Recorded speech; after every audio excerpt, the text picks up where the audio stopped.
పెరుగుతూనే ఉండాలి.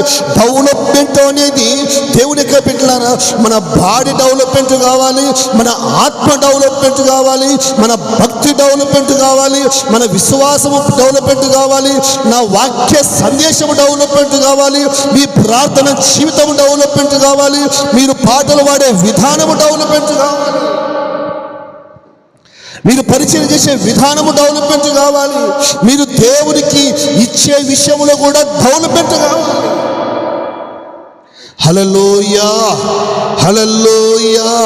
ఎందుకంటే డెవలప్మెంట్ అనేది, అభివృద్ధి అనేది, విస్తరణ అనేది, వర్ధిల్లుట అనేది, ఫలించుట అనేది దేవుని యొక్క బిడ్డలారా దేవుడు కోరుకుంటున్నాడు.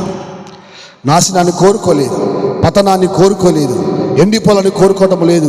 మనము దేవుని యొక్క సన్నిధిలో ఎలాగ ఉండాలంటే దావీదు గారు అంటారు కదా, నా దేవుని మందిరములో నేను, నా మటుకు నేను నా దేవుని మందిరములో పచ్చని ఒలీవ చెట్టు వలె ఉన్నాను. గట్టిగా చప్పట్లు కొట్టండి. హల్లెలూయా. యెహోవా యందు భయభక్తులు కలిగి ఆయన త్రోవలను నడుచు వారందరూ ధన్యులు.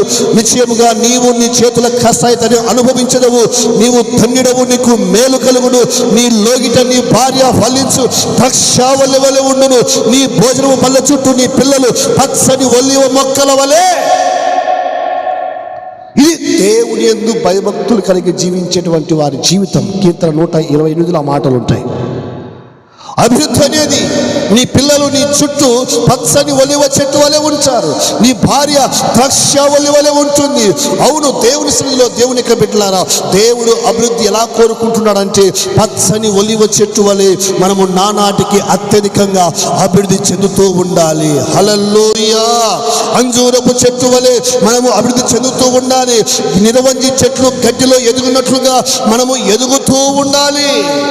కొండ మీద కట్టబడిన పట్టణం వలె మనము అందరికీ గొప్పగా కనిపిస్తూ ఉండాలి. దీపస్తంభం మీద ఉంచబడిన దీపం వలె మనము నిత్యము ప్రకాశిస్తూ ఉండాలి.